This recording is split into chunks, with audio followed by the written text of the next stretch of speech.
Assalamualaikum semuanya. Di video kali ini aku mau buat bubur ketan hitam part kedua ya teman-teman ya. Aku tuh dulu pernah banget buat bubur ketan hitam tuh dari rice cooker, tapi di video kali ini aku bakalan buat bubur ketan hitam ekonomis. Ini tuh cuman pakai 150 gram ketan hitam tapi jadinya 12 bungkus. Buat yang penasaran langsung aja ditonton sampai habis.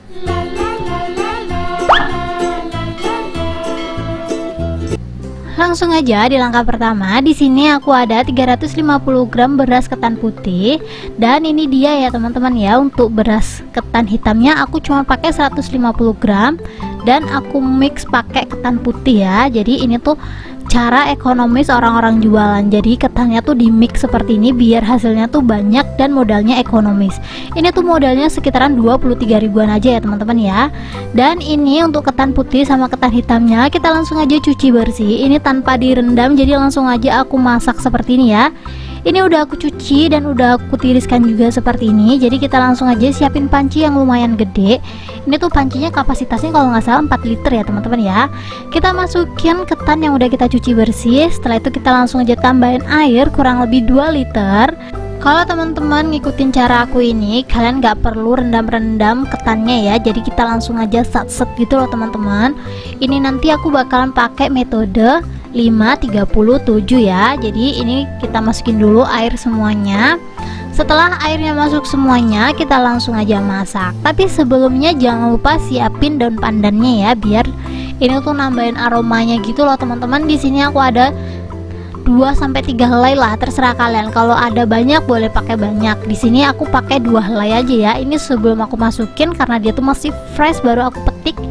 Jadi dia agak kaku gitu ya. Pokoknya di remas-remas, setelah itu kita ikat seperti ini. Jadi kita tunggu sampai dia mendidih dulu. Ini mendidihnya agak lama sih. Setelah dia mendidih seperti ini, kita langsung aja pasang timer sampai 5 menit aja ya teman-teman ya. Ini karena dia mau mendidih, aku bakalan aduk-aduk dulu. Jadi sebelum kita timer, diaduk-aduk dulu ya untuk buburnya ini ya. Tuh kurang lebih hasilnya tuh seperti ini teman-teman. Kalian bisa lihat sendiri ya. Ini tuh ukurannya masih normal. Kalau udah diaduk-aduk, kita langsung aja tutup lagi. Kita tunggu 5 menit ya. Dan dipastiin lagi.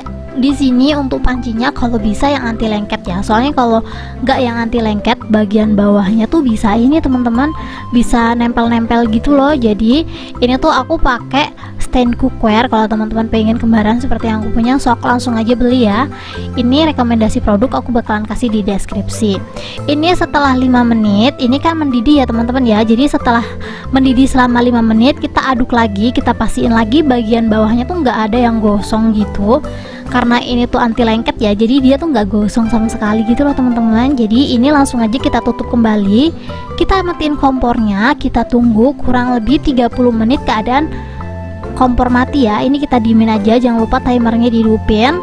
Sambil nungguin 30 menit aku bakalan buat kuah santannya. Di sini untuk kuah santannya aku butuh 500 ml air biasa.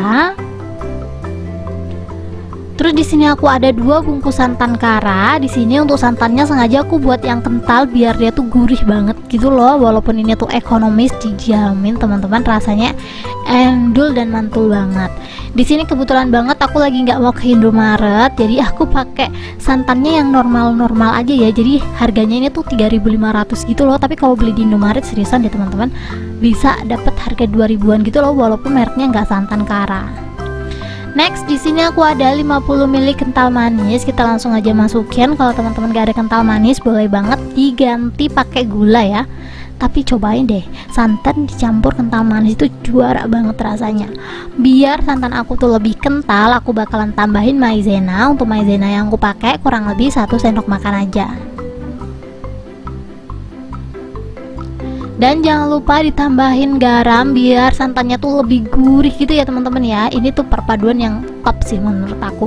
Untuk garamnya aku pakai setengah sendok makan, sengaja agak banyak biar dia tuh gurihnya keluar. Dan di sini aku ada daun pandan. Untuk daun pandannya cuma buat wangi-wangian sih. Di sini aku pakai 1 helai. Ini sebenarnya di skip juga nggak apa-apa, tapi bubur itu khasnya tuh daun pandan nggak sih? Jadi kalau emang nggak ada bisa beli ya teman-teman ya. Kebetulan di depan rumah aku tuh lagi rimbun banget gitu loh daun pandan. Jadi setiap masakan aku pasti pakai ini karena yang ngurangin gitu loh biar nggak terlalu rimbun-rimbun banget. Setelah semua bahannya masuk, kita langsung aja masak santannya sambil terus diaduk ya biar tepung maizenanya juga merata.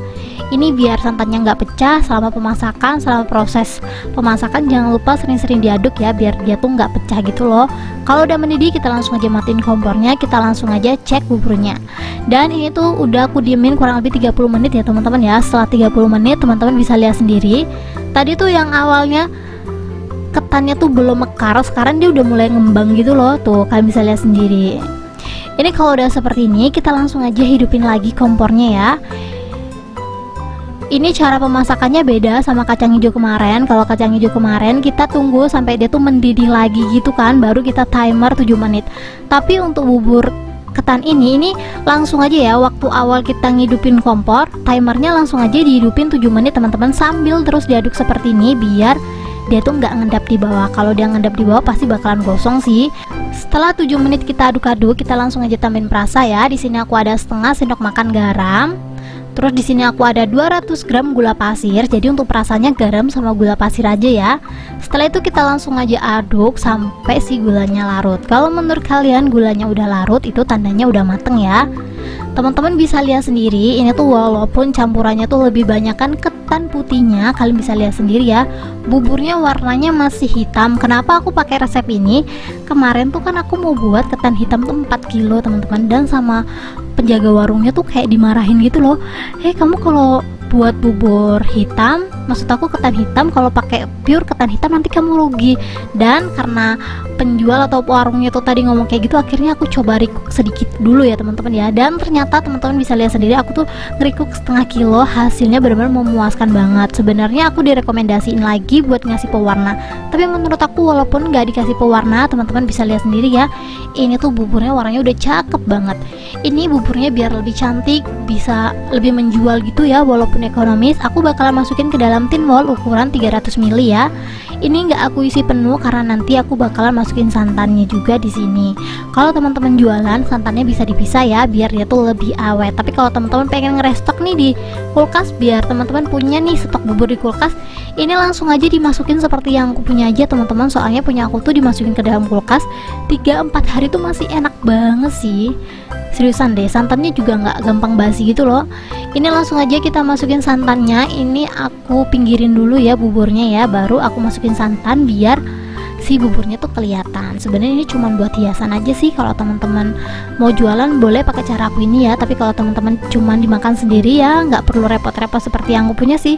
Tinggal tuang, setelah itu ditutup. Menurut aku juga rekomen banget. Dan ini dia hasilnya setelah aku buat bubur ketan hitam dan udah aku masukin semuanya. Satu resep tuh jadinya sekitaran 12 bungkus ya. Ini tuh kemarin aku timbang teman-teman sekitaran 200 graman gitu per cup. Dan alhamdulillah jadinya emang lumayan banyak banget, walaupun cuman 200 gram. Teman-teman bisa lihat sendiri ya, ini tuh full gitu loh. Dan ini tuh cara makannya boleh banget dikocok-kocok seperti ini, karena tin wall ini tuh anti tumpah, anti panas. Jadi udah food grade, cocok banget buat teman-teman yang butuh wadah nih buat masak sehari-hari. Kalau teman-teman butuh rekomendasi tin wallnya ini, kalian bisa langsung aja cek rekomendasinya di deskripsi. Ini tak beberapa lama, langsung aja kita cobain. Bismillahirrahmanirrahim. Aku suka sih sama bubur ini karena dia tuh nggak terlalu manis, walaupun tadi tuh gulanya agak minim, tapi ini tuh rasa manisnya masih berasa gitu loh di lidah, apalagi ini tuh gula asli ya. Thank you buat teman-teman yang udah menonton video aku sampai habis.